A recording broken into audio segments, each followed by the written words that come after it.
Dear Dhamma friends, today we are going to start the day's talk, and being the fifth day, we are changing the media from Sinhala to English, as well as changing the topic or the particular discourse we are going to discuss. So may everyone settle down for the talk and give a few consent with 3 times sadhu sadhu sadhu.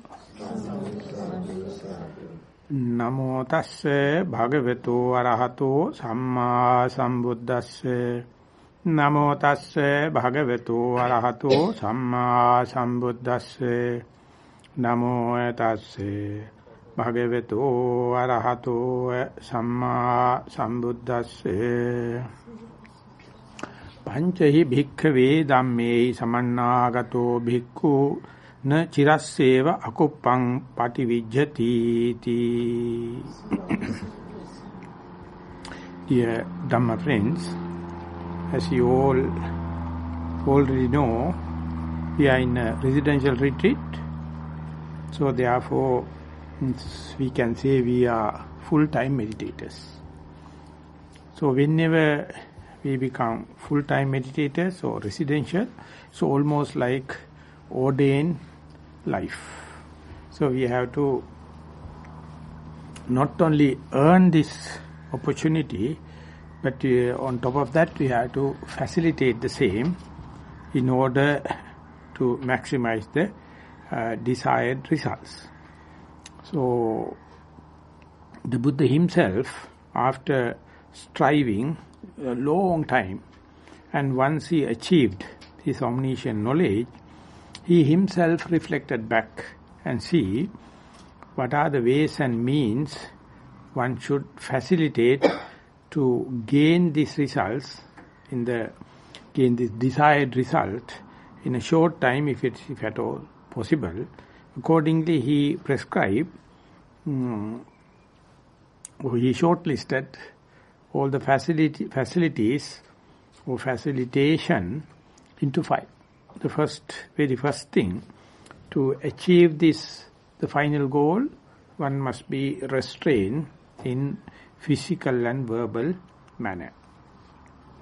So that restraining of the bodily and verbally activities is not something imposed upon someone, but someone must be volunteered to do it.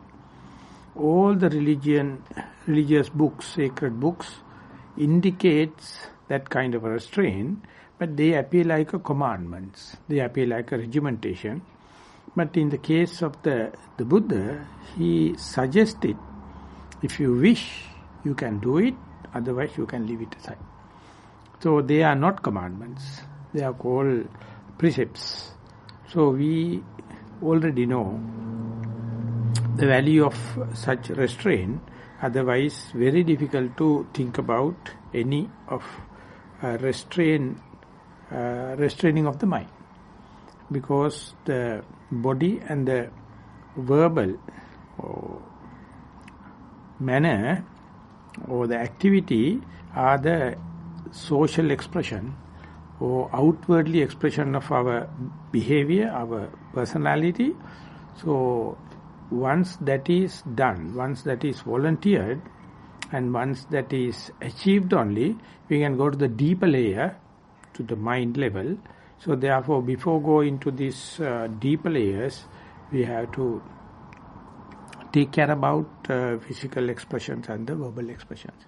So that is what you call sila sikha, or morality restraint, and it is not a must, but one must understand, one has to facilitate one's own religious journey by restraint, physical and verbal, that is called morality, and that we have no any question. And once that is done, you must have kind of a book knowledge, kind of a theoretical understanding, or kind of a listening to the path, to the knowledge, that is called Sutta Anuggahita, and that is for the moment in the present era, it has been sometimes overemphasized, and therefore many try to understand by reading, by listening, and that itself makes so much of contentment, so much of happiness. Some people won't go beyond that.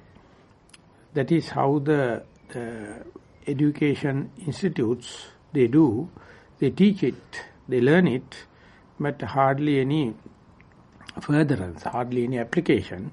So that is what I meant by some people are just become contented by just mere theory. So it is a kind of a disease in this discipline, even at the time of the Buddha. But anyway, one must have a certain amount of theoretical understanding. And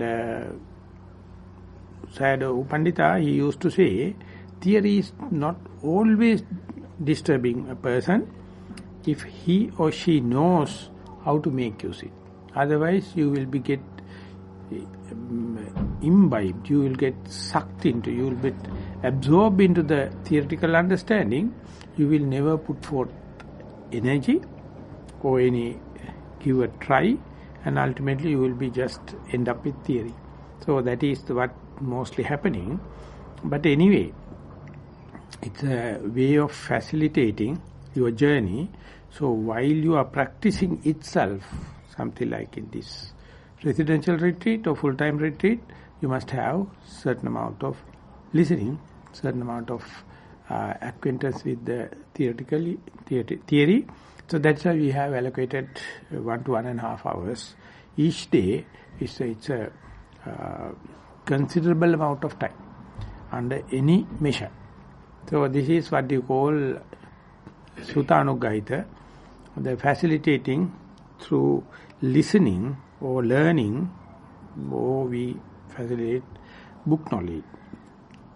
The third aspect is the discussion or interviews. This is a very revolutionary thing.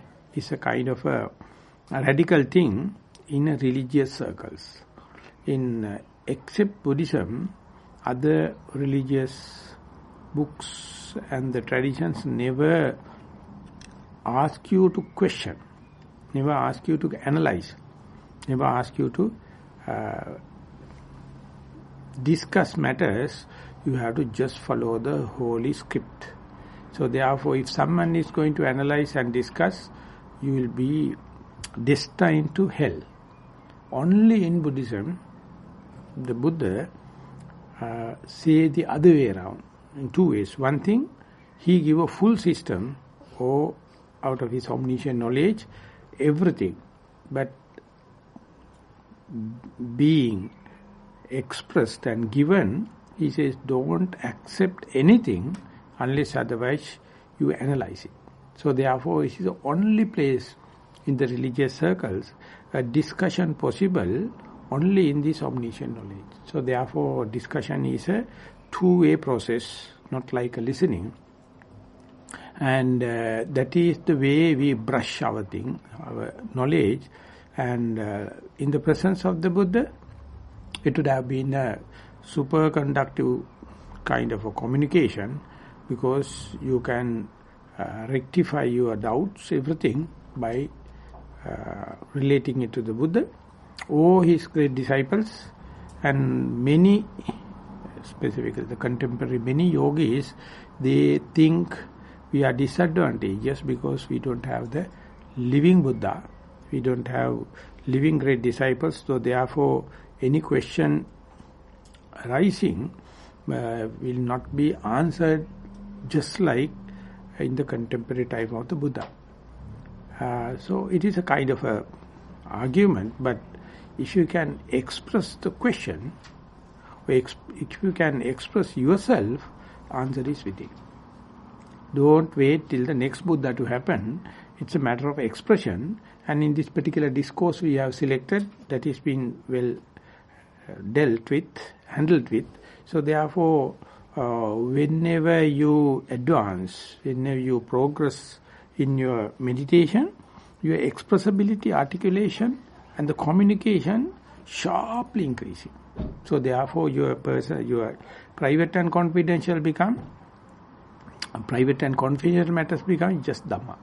You feel like sharing, and that is also kind of a sign, your openness, your articulation, your expression will be short and sweet.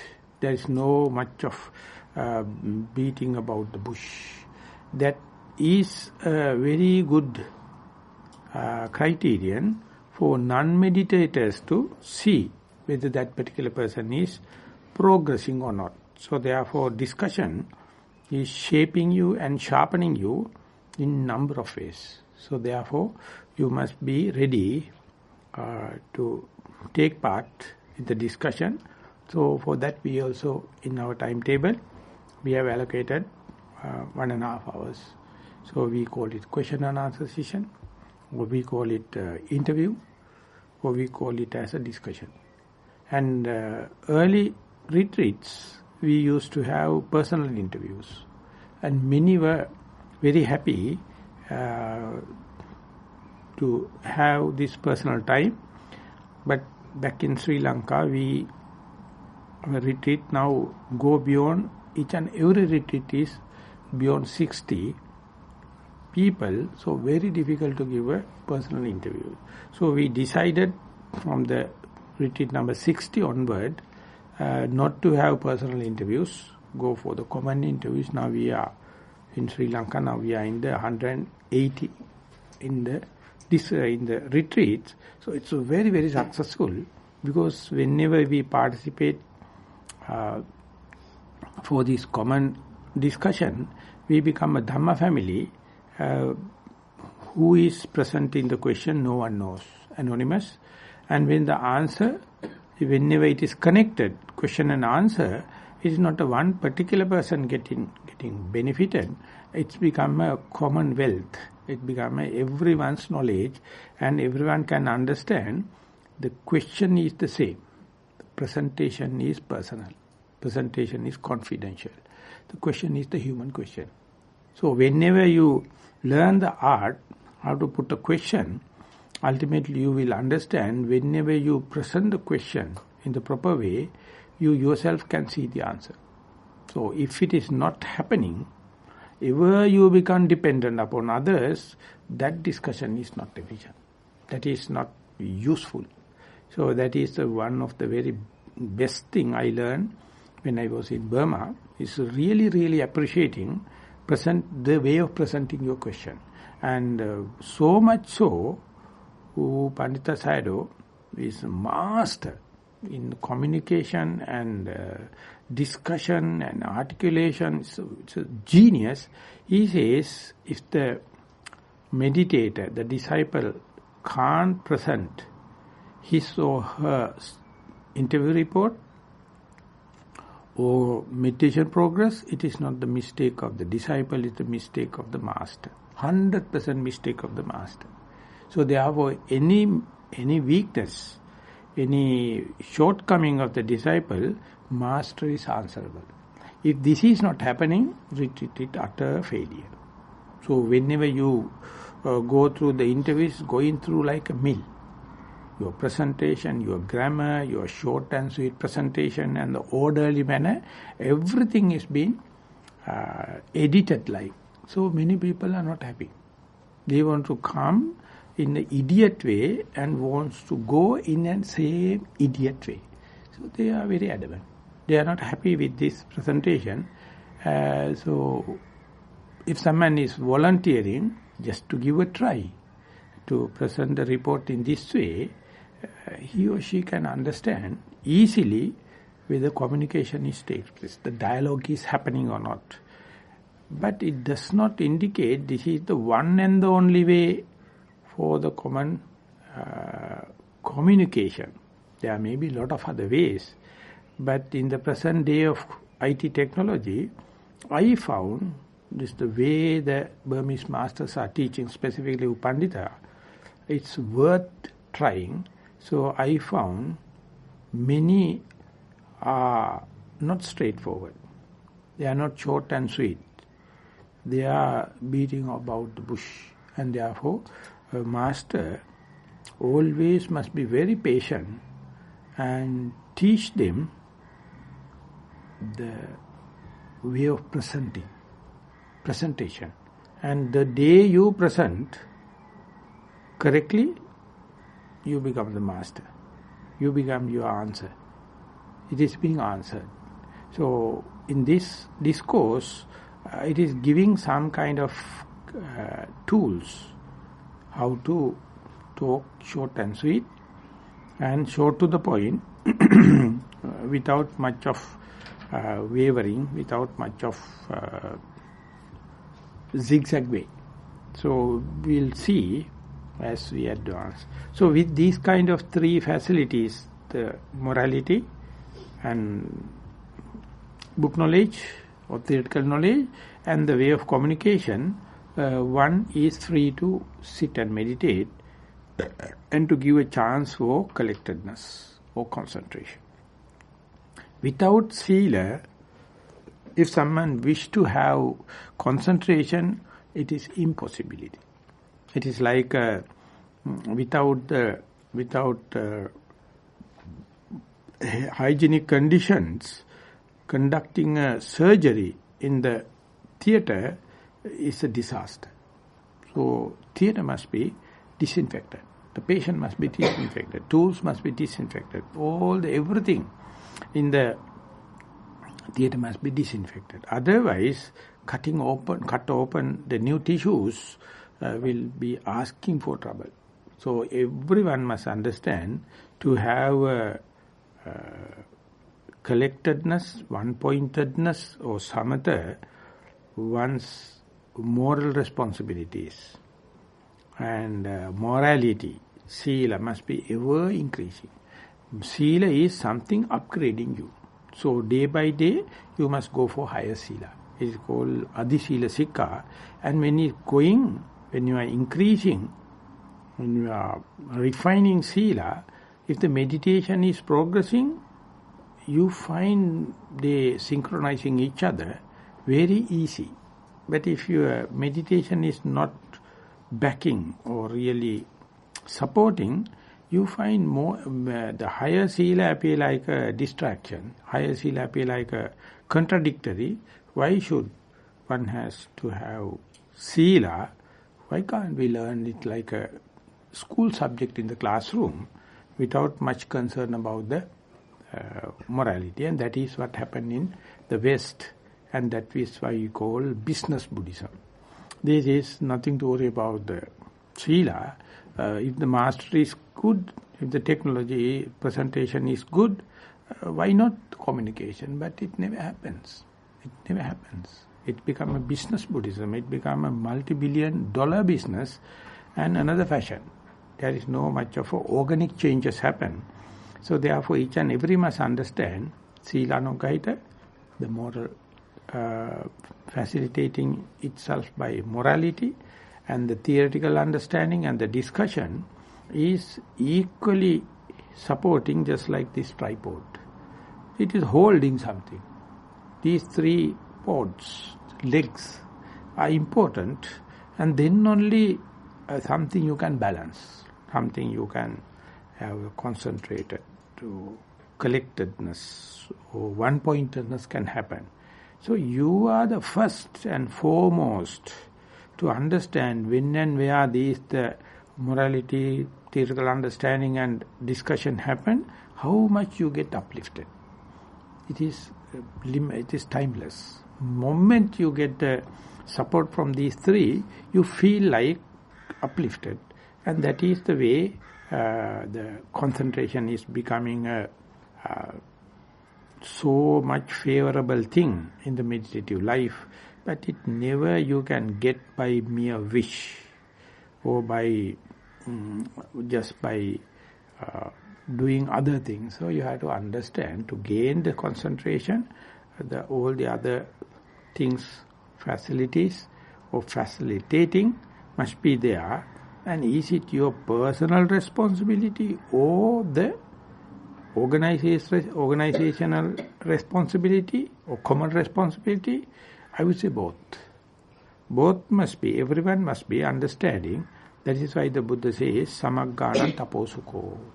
When the people meditating together, if they are cordial, if they are peaceful, meditation is smooth. If the people are not cordial each other and peaceful, no peace of mind, no concentration can happen. So therefore, we must think about others' integrity, other meditators' silence, other meditators' calmness. We must take the responsibility each other, and being elders, it is not something to be reminded again and again and punish it. It is not done. Each must understand to gain the concentration, not only me, but the fellow meditators, co-meditators, everyone must be very, very concerned about, and then with the concentration, the wisdom can happen. It is almost like an endowment of the early three facilitating facilities, the wisdom can happen. But it is also not happening by itself, only can happen, only possible in this dispensation of the sasana. When the Buddha is there, then there is a possibility for the wisdom to arise. Otherwise, before the Buddha, all the other four were available. There were some moral responsibilities and concern, and there was a huge amount of, colossal amount of knowledge, and they were discussing each other, and some gain even arupa jhana, that means the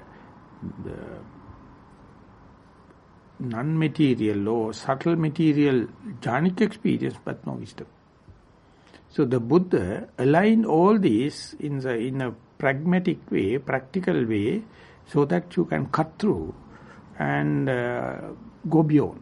So that is how these 5 aspects work together. So you must be a witness of.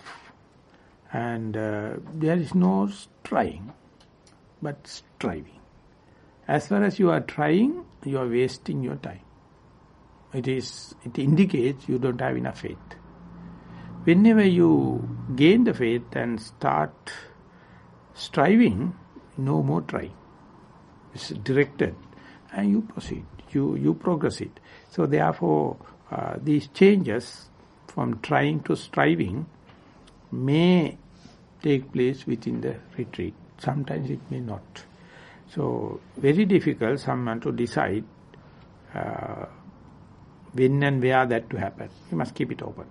So that is why, before going to the particular discourse we have appointed, I took so much of time to explain how we individually as well as collectively take care about this facilitating.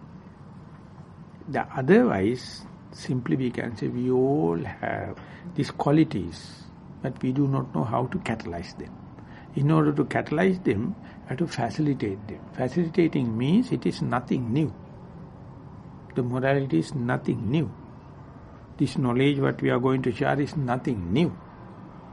The discussion, the way of discussion is nothing new. And the concentration and wisdom is nothing new. It is already there, but we do not know how to give priority. We do not know how to align the power line. Whenever the power line come in align with, power transmission happen. But if they are distorted, not aligned, it's a wear and tear. Heating, friction can happen. So that is what we call the frustration. That is what we call the tension. So when and where they become streamlined, the immediate power transmission happen. So this is not limited to particular place or particular time. Whenever the alignment happens, power transmission takes place. So the Buddha gave all the possible ways and means and tools, someone to tell you are a worthy person. You are living in a dispensation of the Buddha. You are a full-fledged human. You have the present moment awareness already. So please, please, please, don't take this nonsense and unimportant thing as the priority. Take this as priority. So if it is so, you are appreciating yourself, appreciating the moment. So this is a kind imitation of the Buddha. But we don't have enough faith. Our faith is misdirected. It is not sharpened enough. It is not gathering the momentum enough. So when in the retreat, sometimes new combinations can come, and then this gathering the momentum can happen, and that is a kind of a electric thing. It's an impromptu thing. So therefore what we can do is give the maximum amount of proximate factors, supporting with the maximum amount of causes, but please do it without expecting results. That is the difficult thing. Giving maximum amount of causes, giving maximum amount of proximate factors, that's called facilitating, but don't expect anything. So that is how it becomes religious. That is how it becomes profound. That is how it becomes philosophical. Your duty is to endow with the support with the maximum amount of facilitating it and proximate factors, but do it without any expectation or results, and that itself is a human character. We are born with it.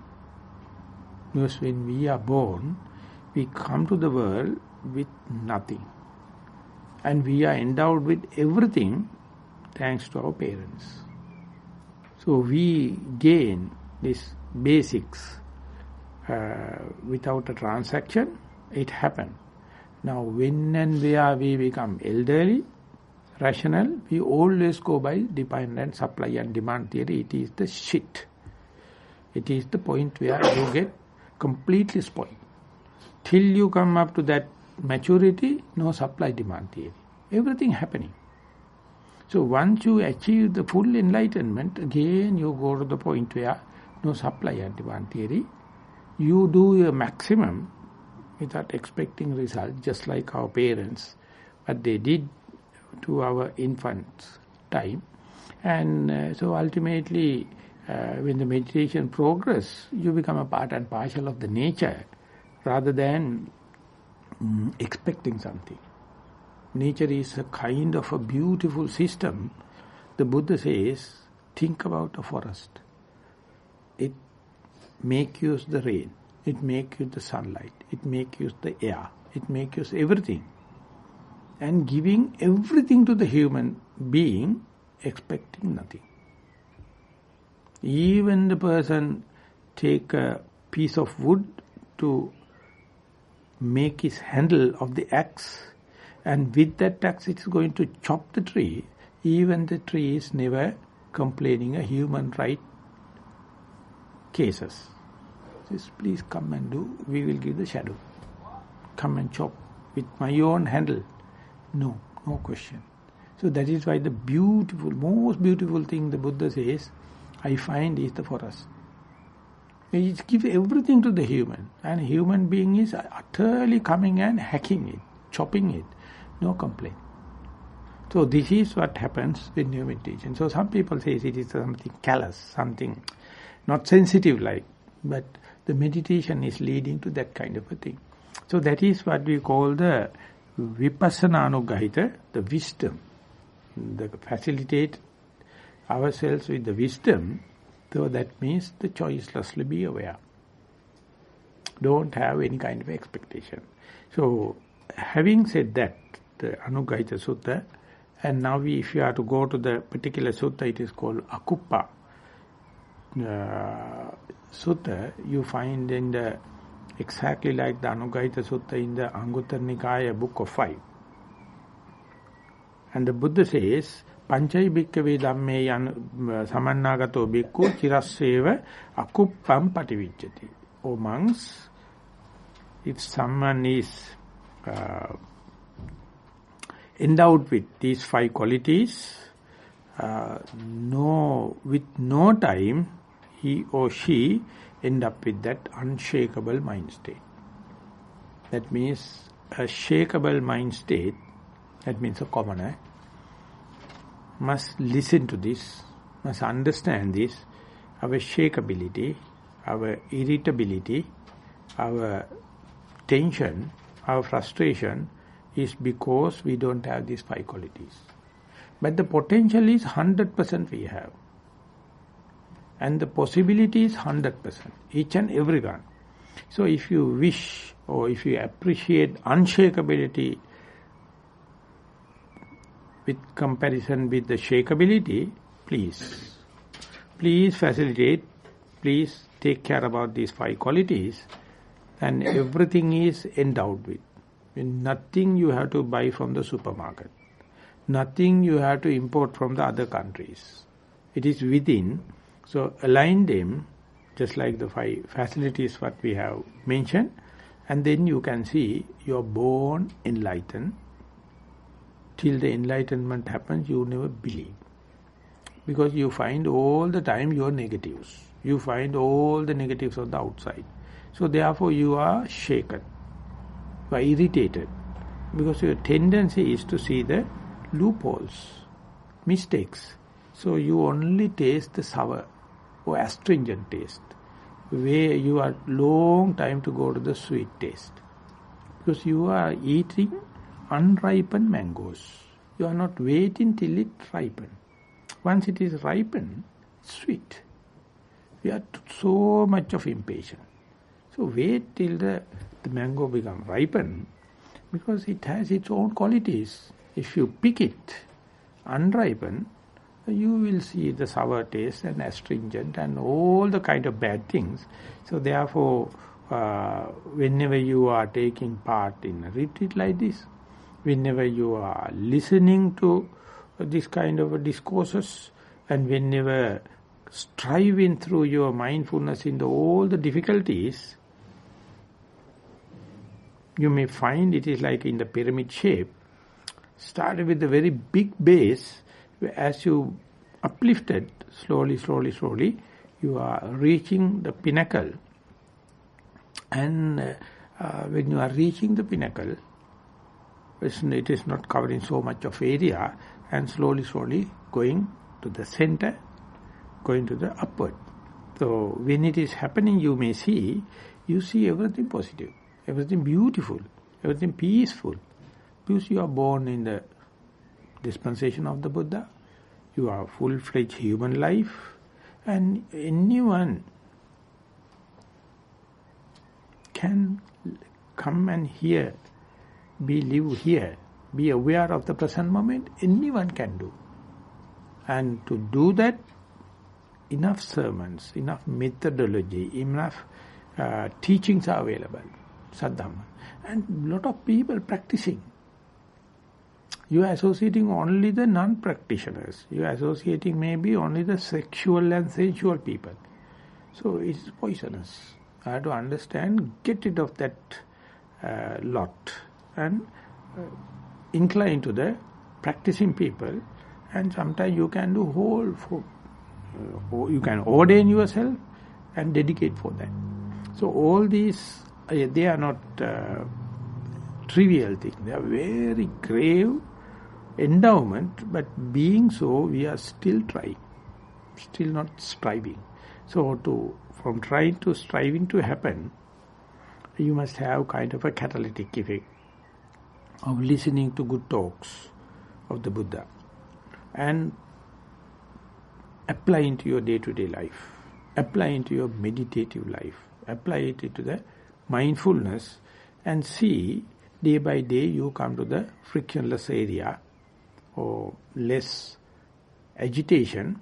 And if it is happening, let it happen in a smoother way without becoming smart enough to accelerate it, because you are going through such a thicket jungle. It has been grown for aeons, so you can't cut through and go very quickly. So you have to be patient and continue. So for that only the Buddha says, if you wish to have unshaken mind, unirritable mind, when compared with this present shaking mind and irritation mind, there are 5 qualities he observed and he attributed and prescribed for us. But the basic question is, when you are living in a country like here, everything is shaken. Everyone is asking to be shaken. You are going for the rock music, jazz music, this conference and this concert and this party, and everywhere is shaking. So, is it this unshakability is an achievement or a loss? Or sometimes you may feel, whenever you go to this unshakable and unirritable, it appears like you become unsocial. Becoming social means shaking yourself and shaking others. This is the society. So, being in that, you have to ask the basic question, this Akuppa, unshakability is a quality or madness? Going forward or backward? So if you go to the street and ask people how much, or what is the percentage and going to accept this unshakability is better than shakeability. It's a pathogenic. It's a pathogenic situation, and if you see how our children we are teaching, see how the information technology is doing, what is the present day science is doing, what is the political agendas, what are the economical plans they have, what are the social norms they are recommending, is always shakeability.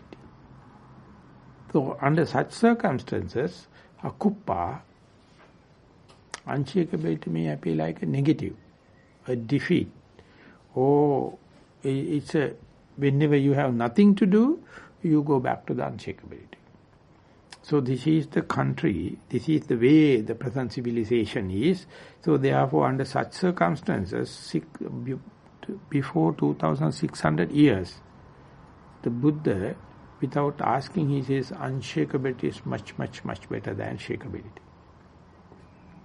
And the frustrated mind is due to this shaking, and once someone undergone this shaking and torturing and burning situation, if he or she knows there's an alternative for that, the unshakability, it is religious, it is spiritual, it is philosophical. So, as far as the shakeability is there should have unshakability. So, we are driving our best to be shaken. We are trying our best to shake the society and the other people, and being so, can we think about some kind of appreciation toward the unshakability? So, this is what individually one has to think. So the disaster is the only answer. Once a human being understand only through disaster, not by teaching. Every teaching is to shaking. Disaster will tell you this is what. So therefore, to understand shakeability and unshakability, you must understand this dangerous situation in the samsara. It is teaching you only through the disaster. And you must have another approach, without getting caught into this vortex of samsara, I must liberate. You must see the samsaric fear and to get rid of that. So if this is happening within you, don't think it is it's a quality of this particular contemporary life. It's definitely attributable to your early lives, and there only you see this, you plant this seed, and as a result only now you feel. People are shaking, people are searching for shaking, and technology is contributive, information technology, infrastructure, scientific, everything. But still some people think about leave aside and think about unshakability. And then the Buddha comes and says, yes, unshakability is there, but it is not by wish, it is not by other merits. You have to understand these 5 qualities, and they are also within you. Your potential is utterly there, and the possibility is utterly there, and potential and possibility, they are, but you have to look into that. Otherwise, if you are going by the popular way, shakability is the end. Society is such. So can we cut through and go against the grain and appreciate unshakability? And if that is so, you can understand how it is rational and how it is reasonable, how much it is reasonable, the 5 aspects the Buddha explained. He says, if you wish to have, ida bhikkave bhikkhu atta parisambhida patto hoti. The first quality you must understand is, you must have the fair common sense. The most uncommon thing in the world. We don't have common sense. We are subject matter specialists, that means bloody shits, bloody idiots. They don't know the common sense. So the Buddha says, you must have atta parisambhida. The atta, the term some people call the word meaning. Some people says it is monetary gain. Atta sometimes says economy, gaining. That's also become Artha. Artha Sastra. Artha Sastra means economy. And the general meaning, what the people express, and what's the word meaning of something happening, and what's the outlook. We are completely lost. When compared with our older generation, they are quite open to the nature. They are very sensitive to the nature. They are answerable to the nature. They lived in a very, very humble way. But now we become so callous, become so private, and try to gain the sexual and sensual pleasure at any cost. So much so, if you consider a Sri Lankan living in Sri Lanka, any newly born baby is,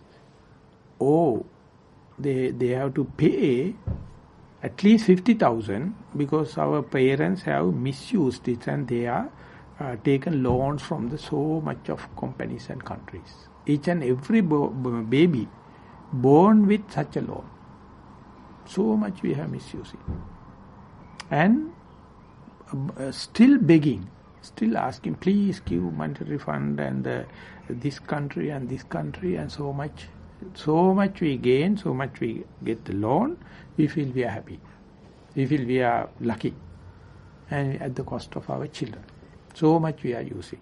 So, Atta Parisambhida means discerning this bloody foolishness. We can't live with what is available. We are digging the earth and getting all the metals out of the earth. And we are exploiting the atmosphere. Even the ozone layer is distracted and the global warming is happening. Never mind. We will keep on trying, telling that we are not responsible. And that so much of lack of common sense. And that is increasing. I don't know this ozone layer story and the global warming is an American conspiracy. It is also possible. But I am giving as an example, it's burning. But still we are searching more and more sensuous pleasure or sexual pleasure. So much blind. So therefore it is called the common sense is the most uncommon today because of our theoretical understanding about these different subjects. So much so we don't know. So therefore it is called, if we have a BS, it is called bullshit. If you have a MS, it's called more shit. If it's a PhD, it's called piled deep and high. How Ajahn Brahm says, permanent head damage. Incurable. So this is the way our children we are leading now. Everyone wish to have a degree.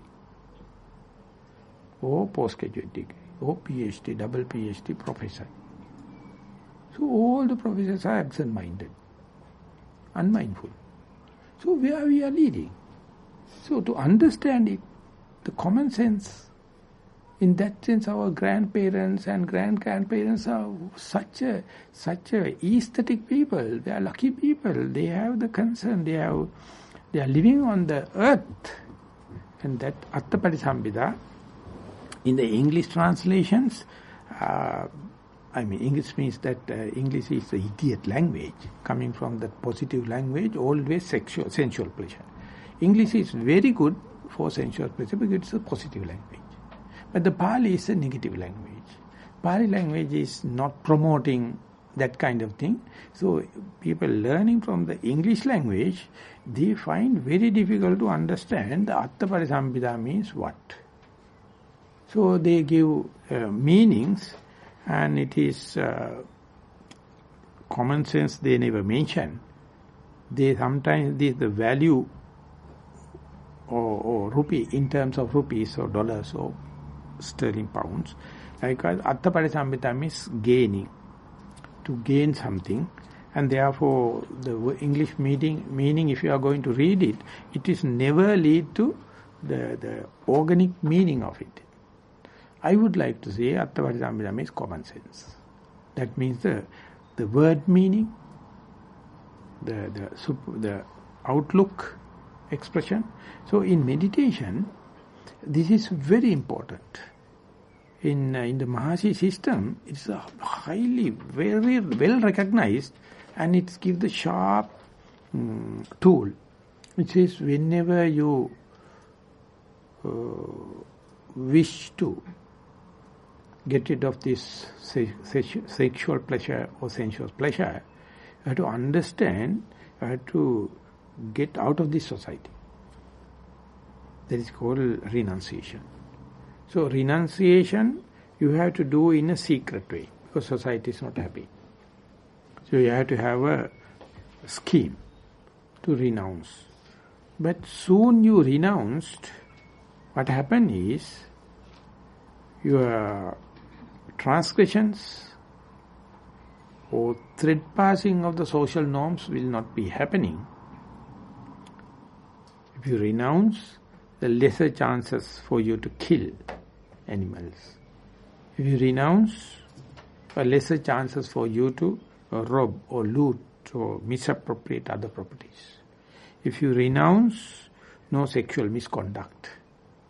Well, that is the way the renunciation is incorporated with the precepts. And no lying, no slandering, no harsh word, no tale carrying. Simply it says, don't talk. You see how difficult to just convince, telling that each and every word is an opening to these transgressions. So please shut your mouth up. But it appears like a punishment. People consider it as like punishment. But if you can self-impose, you can understand, soon you cut off these physical and verbal misdeeds, mind become utterly agitated. No one expects.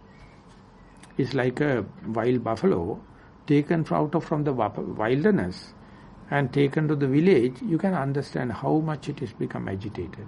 So soon you renounce and try to look at your mind. That's what we call samatha bhavana. And you can see mind is utterly a fish out of water, or wild buffalo out of the wilderness. So when that happens, the particular person renounce is getting bewildered, because he took a grave decision to come out of this sexual and sensuous world, and soon you come, what the endowment you are going to get? What is the immediate result you are going to get? Mind become more agitated. That is called kama sanya, or the mirror image, or the photostat memory of your past, what you have done so far. Everything going to become agitated. So soon you close your eyes. More than at household situation, you feel it is ashamed or shameable that inside so much of wrath, so much of defilement. So soon you close your eyes, you find this renunciation is agitating your defilements life. So therefore you start to hate these agitations or nivaranas, or we call hindrances, and how difficult someone to understand. At home it is there, but you can't observe it because your mind is much agitated. It is transgressing.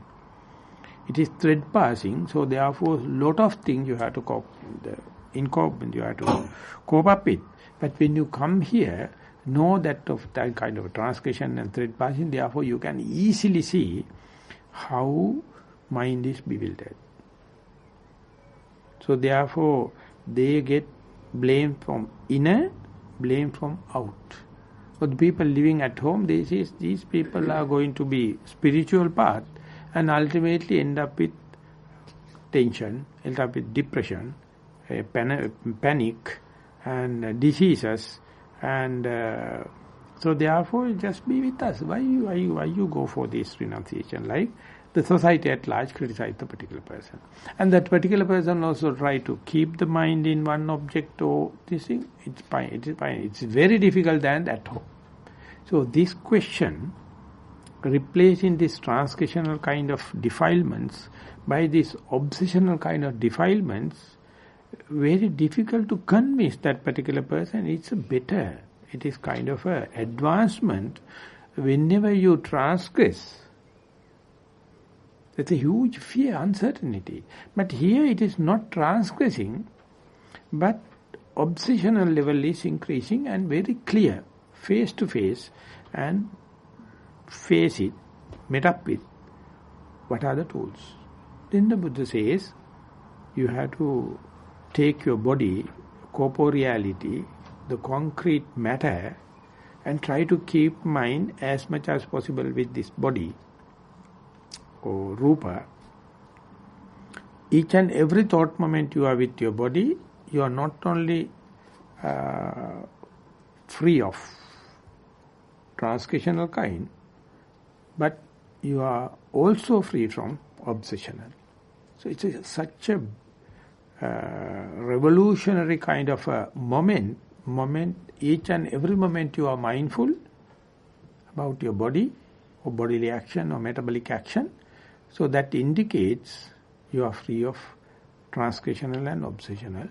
And I have never seen any person for this my 40 years, last 40 years, anyone who can understand it. They simply hate obsessional kind. And therefore ultimately they miss the bus or lose the battle. So you have to understand the transgressional thing happen, obsessional thing happen, become prominent and become obvious because of you no more transgression. So therefore now deal it with, it's a matter of replacing the thought moment with tangible, neutral, repeating kind of object, your sitting posture, or your breath. When you are walking, your walking posture, or left and the right. Or when you are eating, be aware of your physical action. When you are washing your dishes, be aware of your physical action.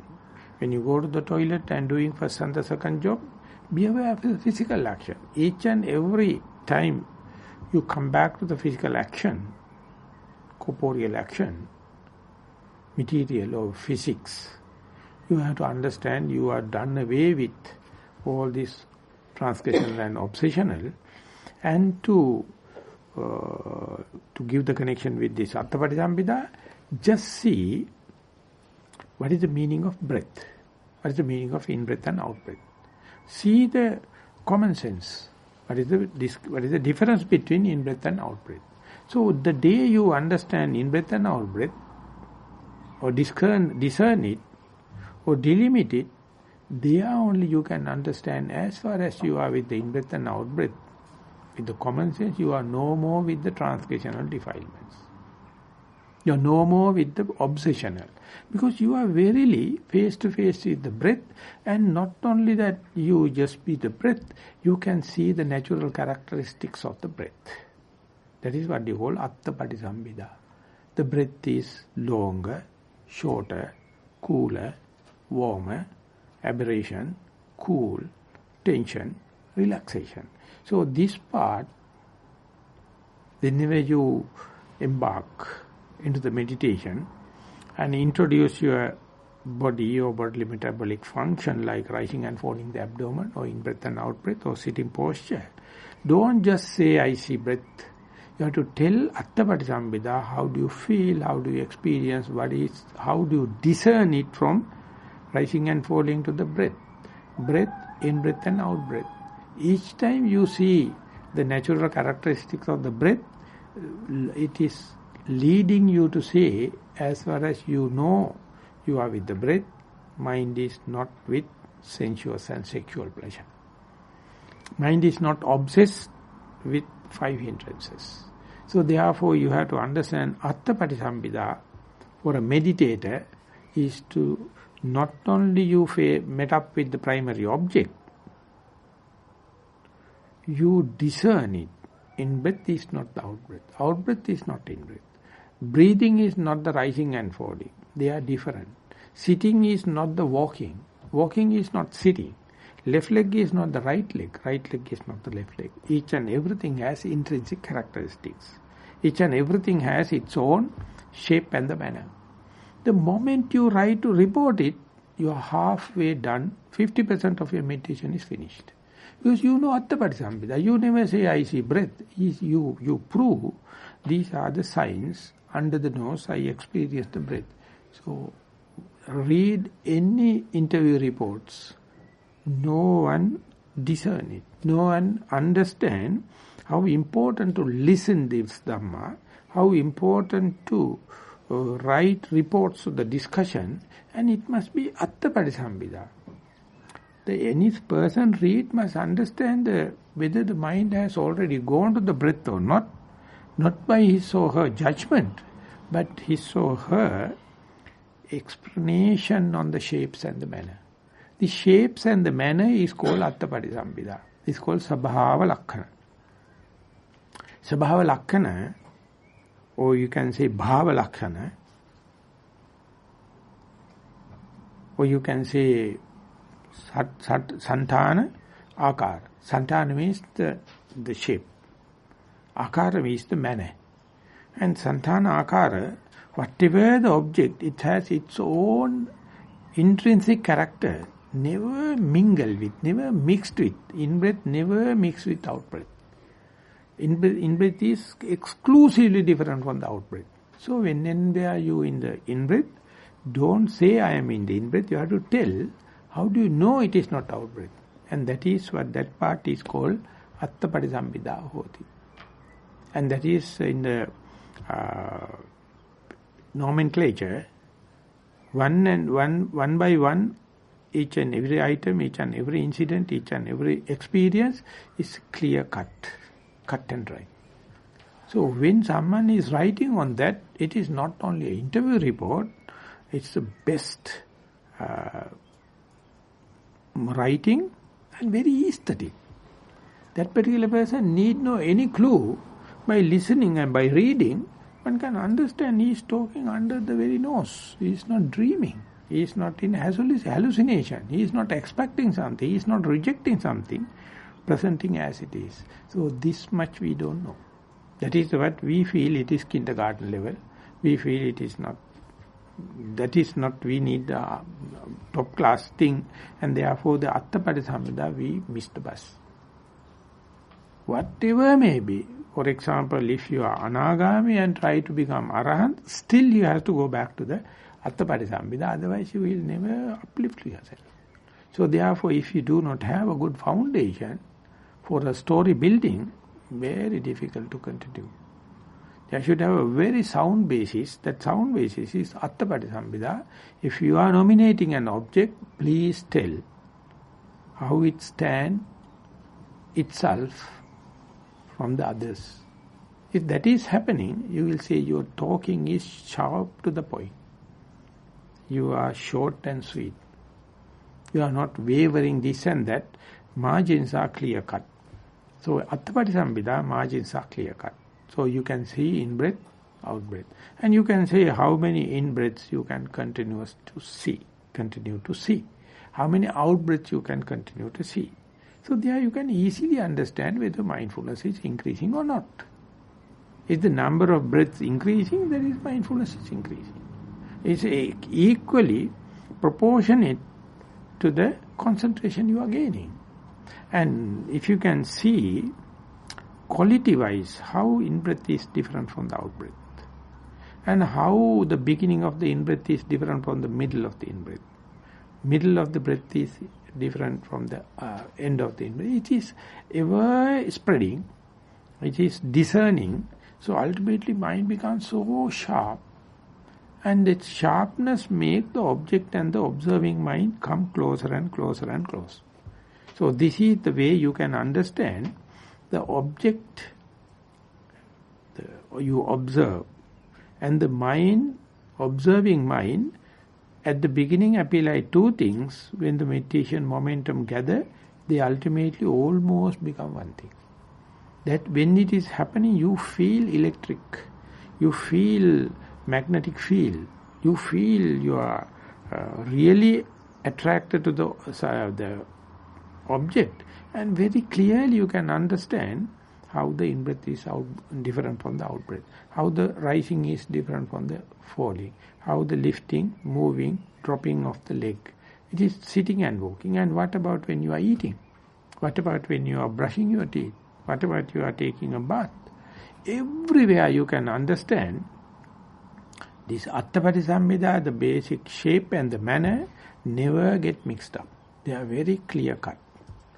Pandita Sayadaw used to say, if you are looking at a TV screen without a program, when the dots are happening, I mean, it is not a very attractive thing.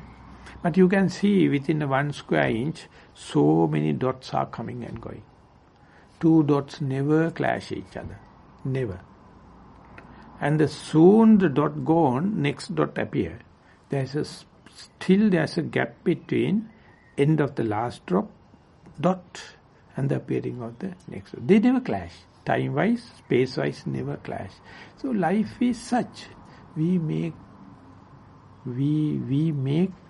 complications out of such a clarity. So when in the report, if you know the art, how to report it properly, you understand, you can see things are discernible, things are delimited. Don't try to mingle it with. That is your utter foolishness. That is your utter desire, hooked each other. Males are attracted to the female, and this and that attracted. There is no such a thing on the earth. They are completely two different entities. If you give some values out of your conceit, out of your egotistic idea and desire, they become something different. Then they are mixing up and making stories, fabrication. Otherwise they are individual dots. Individual dots appear like a light, if you look at from the distance. So this is what you call the confusion. But if you keep dots in a serious way, go closer, you see dots. If you go further, you see light. So you can understand the person how much proximate to the object, so much so his interpretation changes. So from where we look at it.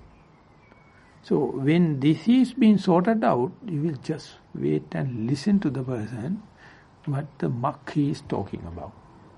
Asking him again and again, please look at the again and again, same thing. And look as proximate as possible, as immediate as possible, as long as possible. More and more he or she is observing, more and more objects appear like evolving.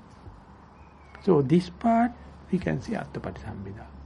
So this Attapatisammita, if it is not clear, whatever the stories you are going to build up, no solid foundation.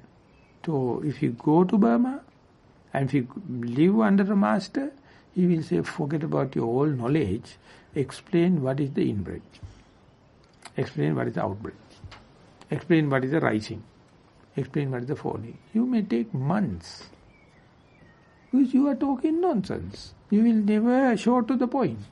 You will say, I came from Sri Lanka and I come from Buddhist family, my mother is enlightened and father is alcoholic.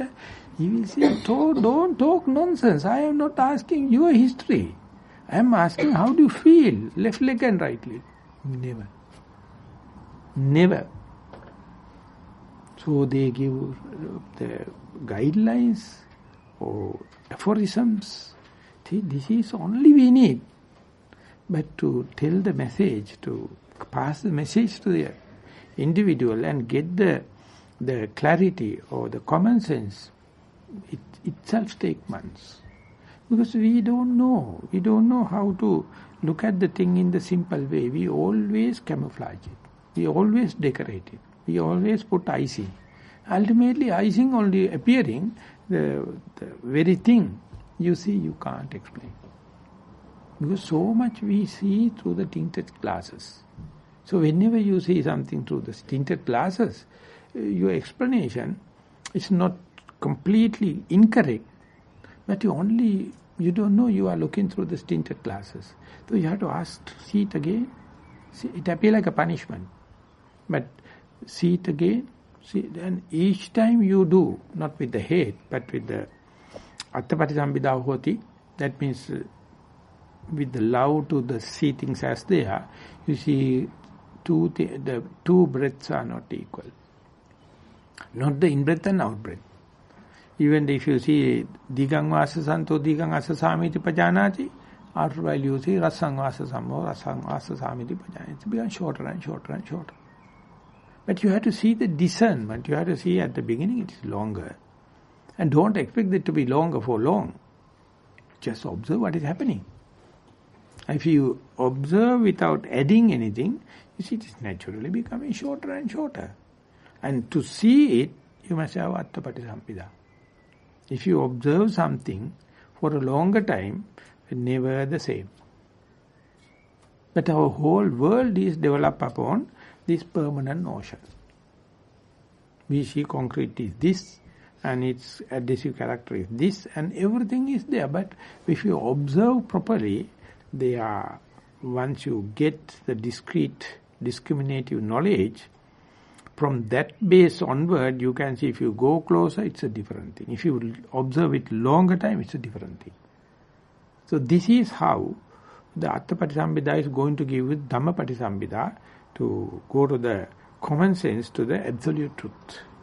So before going to the absolute truth, you must be utterly and thoroughly well established on the common sense. So therefore the Buddha at the beginning give you the common sense.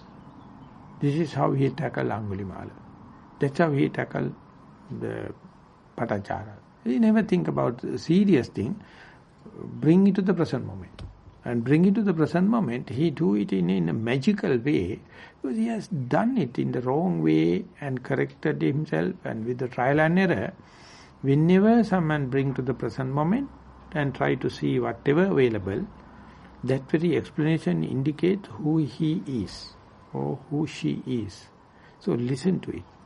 And imagine you are doing it without a meditation master, write it yourself.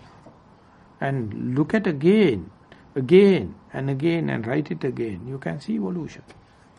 That evolution is not your miracle.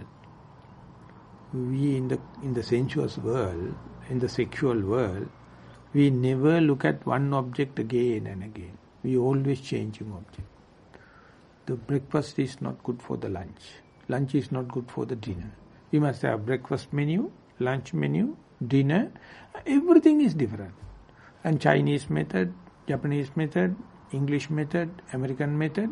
So everything we make changes. So this is what you call the Hollywood life. This is what we do. We never do the same thing again and again.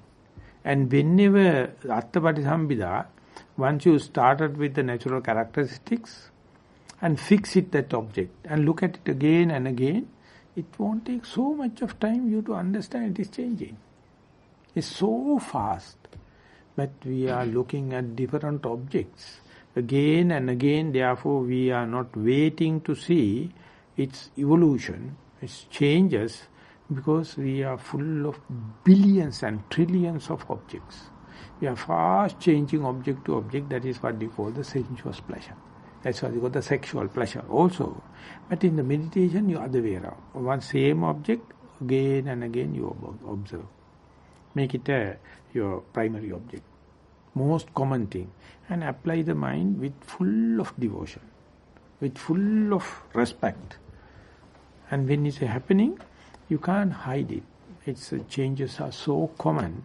So more and more you meditate, or more and more you become mindful, or more and more you become vigilant, you will understand for this experiment everything is there. You have a fully facilitated, full-fledged laboratory. If you think something is lacking, that is what you call tanha. Any moment, anywhere, it's a full-fledged lab is there. Only thing is, you never happy with what is available. You are looking something what is not available. So therefore, you are never happy on the common sense. You expect something special. So you miss the bus. We don't have the common sense.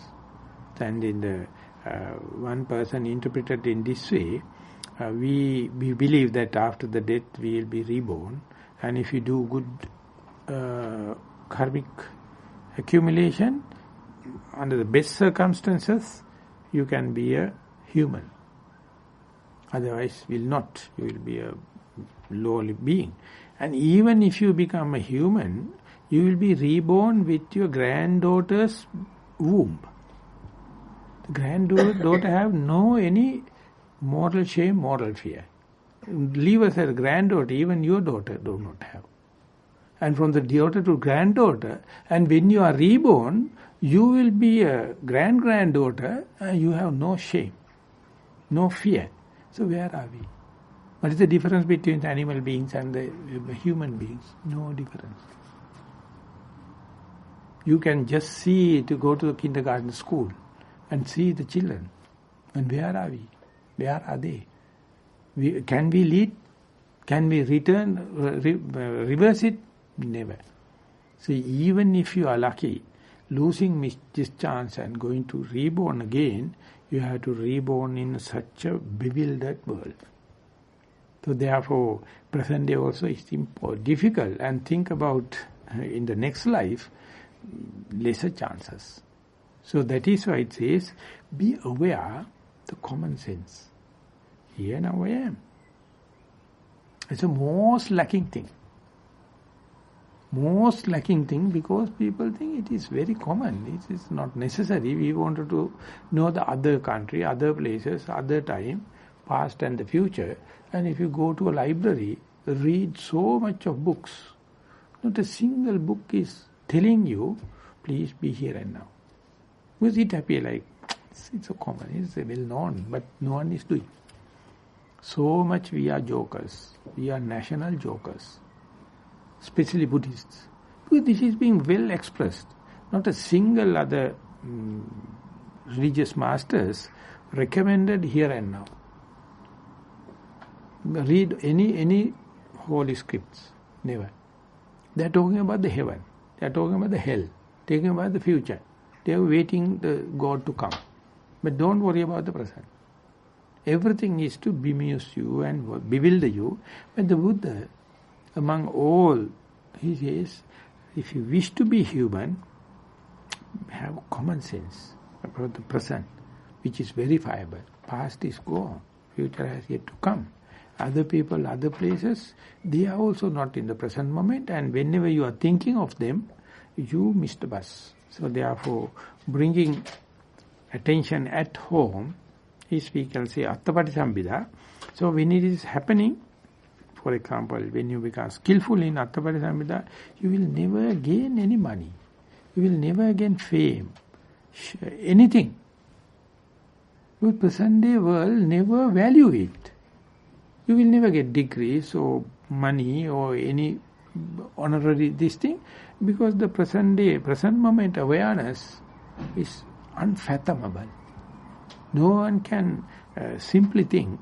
Whenever you become here and now, you can't explain it. Not a single person can properly explain it. Not a single language sufficiently explain it. It is so unfathomable.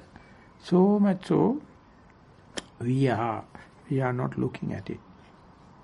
And we do not know how someone to direct into that. There's so much of bemusement, so much of bewilderment. But even then, even the world is utterly on the other way, otherworldly. If you know, if you have morality, if you listen to the good Dhamma, if you discuss properly, you can have it. Next moment you can have it. That's why it's called the potential is there. And the possibility is there. So if you consider this potential and possibility is the most endowed thing of a human being, you will forget about the unachieved thing and you will be happy. And that happiness, be here and now, is the moment you understand it, it becomes inalienable. You don't feel like going to the past and future. Even if it is going there, you're not happy. And since it is unalloyed, it need no anything outside. It's complete by itself, it's satisfactory. It's a contentment. So people are asking contentment. It is here and now. Moment you think about the future and past, you disgraceful to the present moment. You are no more innocent. You are no more honest. So therefore, more and more you learn Attapatisampida, the here and now, you find there is nothing blocking unless your idiotness and unless your foolishness and unless your desire, craving. So therefore, being happy here and now is not shaking you, lead you to unshakability. More and more you shake, you are distracting others also. You are also distracting. So therefore it says, sit comfortably and sit very symmetrically. Make yourself comfortable so that you can be here for 15 minutes or 30 minutes or 1 hour, and that is what you call unshakability. And while sitting you are moving so much that I understand it's a shakeability. So you can understand that whenever the Buddha is gauging someone, he says how long you can sit and wait. No one can say so much so, because they have so much of activities. At least mind is agitated. So therefore, if you are looking for unshakability, the sitting meditation is a very good corporal example how long you can be. And whenever you have something to do, you do it and plan yourself so much of hours. I sit and wait and see how much I am appreciating is common sense. Whenever the time permits, I am waiting and sitting. And not it is like a punishment. It is not like eating sour mango. It's very sweet. And that understanding, that livelihood, that kind of a training, ever gathering momentum. Ever gathering momentum. Nothing like trying. So when you do, you will understand at the first day, it appears like a tightrope walking, like difficult. But the second day, third day, fourth day, fifth day, you will gain ways and means how to extend this time. More you extend, more chances for the mindfulness to set in. More chances for the diligence to set in. Less and less chances for killing, stealing, sexual misconduct or verbal misdeeds. So ultimately, after a while, you feel how much it is nourishing yourself and enrich your mind, because you are not harming others. Simply take that as an example or criterion. Do not harm others. If you harm them, definitely you will get the repercussion. So just wait. Just wait. And then you find the people will do their own work. You have nothing to interfere with. Moment you disturb them, you are earning some size of demerits. So therefore sitting, not only physical misdeeds, not only verbal misdeeds, physical deeds itself is almost zero. Verbal deeds, almost zero. Imagine the amount of merits you do, compare it with the not sitting and talking and doing all the kind of thing. Where is the limit? How much transgression can happen? How much physical misdeeds can happen? How much verbal misdeeds happen? No bookkeeping. Only here you have the bookkeeping, and that bookkeeping is the basic source for you to have a interview report or discussion. Ultimately you try to understand who am I, what am I, and that only possible here and now. Otherwise you are imagining, you are in a hallucination, you are in a distracted mind, you can interpret. Often what happens is you are not interpreting yourself, you are interpreting others. It's a double crime. So therefore, when and where you become calm and collected, or leave aside the calming and collected of the mind, the physical and verbal, you start the inner journey. Most discouraging thing is, whenever you look at it from that way, there is no much of good things to see. So therefore you get discouraged. You expect this is the good thing, but it's an accumulation of all the bad things. So looking at it, the bad things may be, it's a kind of a personality, it's a kind of a braveness. So therefore, Attapattisambhida, learning things as they are, or be here and now, itself is an enormous value, because it is giving a potential for the higher knowledge to happen. So whenever you become smart, you miss the bus. You go to the past, future, other people, other places.